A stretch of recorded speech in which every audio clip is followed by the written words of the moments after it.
Dear ladies and gentlemen, welcome back to the analysis of YOLENO TV. I hope you're well from wherever you watch this channel. I would like to start this session by appreciating you so much for making this channel grow. If you wish to support us, just subscribe to our channel and give this video a like. So, the former governor of Kakamega County, Wycliffe Oparanya, has been released after close to 2 or more hours in the DCI headquarters. So Oparanya was arrested in connection of the demonstrations which were conducted within the western counties. So earlier today, Raila Amolo Odinga released a press statement. In attendance was Eugene Omalwa, Kalonzo Musyoka, Martha Karua, and other leaders, and they talked about this issue of Wycliffe Oparanya. So, why do you think Wycliffe Oparanya was arrested? Why not Eugene Omalwa? Why not Wajakoya? But why only Wycliffe Oparanya? The only reason why I think Wycliffe Oparanya could have been the one who was picked among the leaders to be arrested is simply because he is a threat to Musalia Mudavadi, one.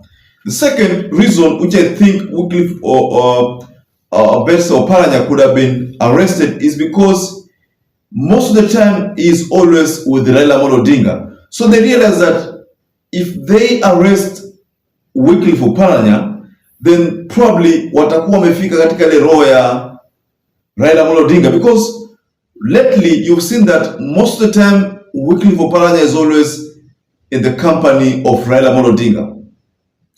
This is just like what happened with the ICC when they chose to pick Uhuru and pick Ruto because they were sending a message to the political bigwigs.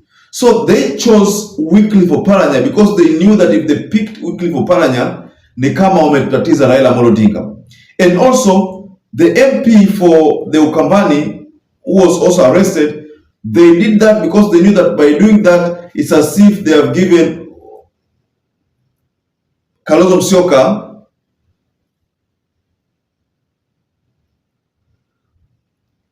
pressure there.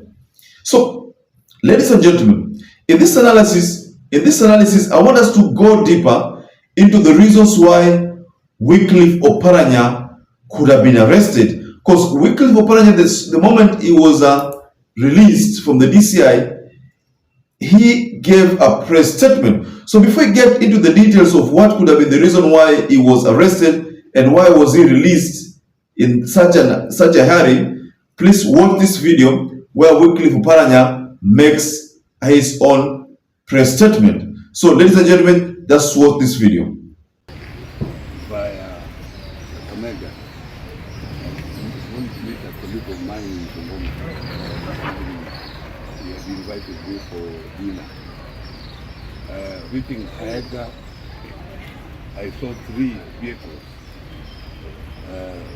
Vehicles which blocked me, 3 vehicles blocked me with private registration. And immediately people were in civilian clothes, jumped out at convoy.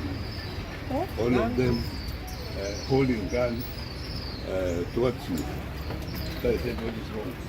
And then my driver was pulled out of the car, and the fellow came in the steering seat, claiming that he's a CID officer.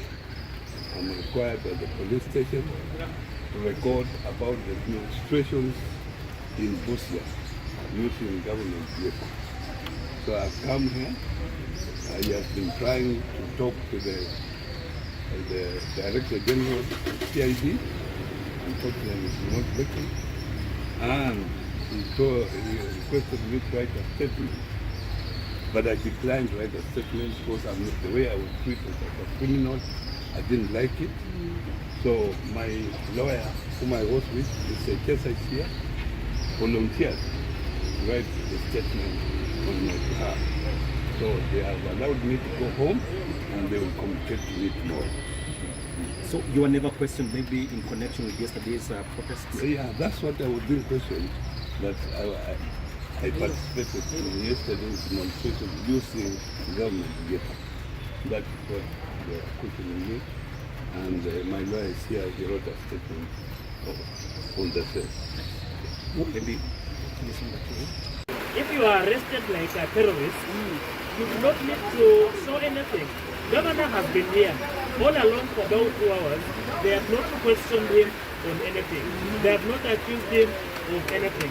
What they are doing is blackmail, intimidation, and that is what we are going to sue beginning tomorrow and demand that the governor's rights be respected and the infringement thereof be compensated.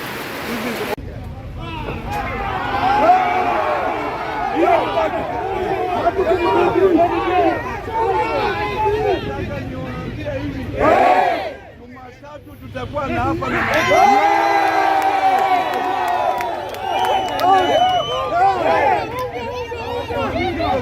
tutakuwa na maandamano. Hakuna mtu atakushika.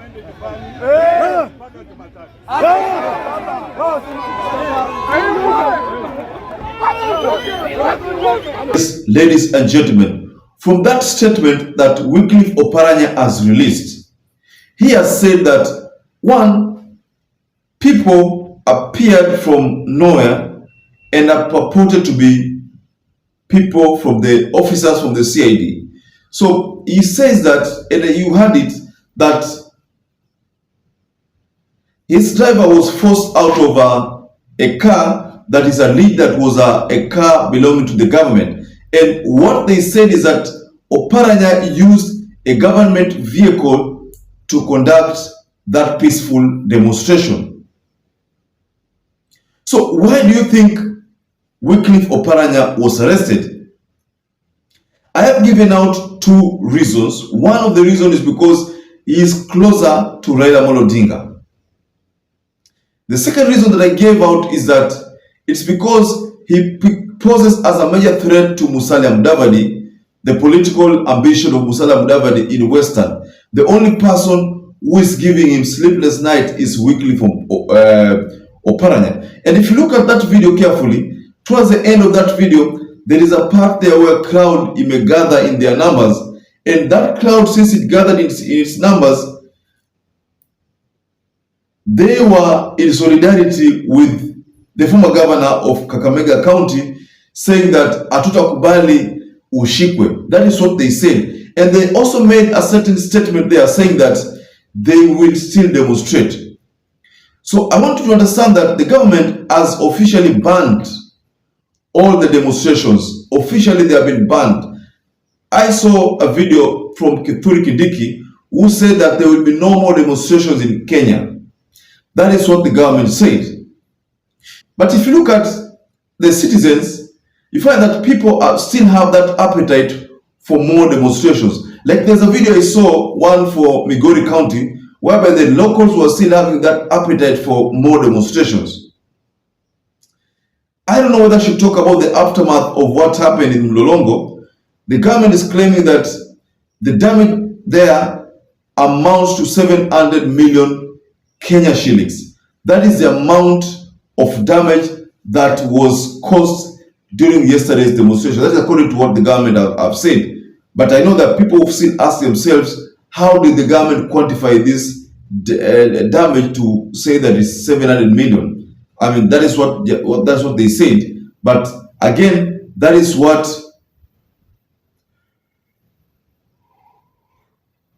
the government is saying, that they will have to pay the Chinese firm who have been manning the expressway. Also, there's a video there that talked about SGR, kwamba SGR ilisimamishwa temporarily because of the demonstrations. So there are so many other things which have followed after that demonstration. But one of the things that I've noticed is that these ministers, they are amplifying this matter to appear as if the damage was pesa nyingi hizo kama hizo karibu bilioni 1. I don't know whether that is true or not true, but that is what the CS for transport said. So dear ladies and gentlemen, can you tell us below the comment section there whether you think this arrest by Moses over Wycliffe Oparanya was in accordance with the law, or you feel that arrest couldn't have been done in the first place because that was trying to infringe on the right of a fellow Kenyan citizen. So ladies and gentlemen, kindly stay safe and stay blessed until we catch up again in our next analysis.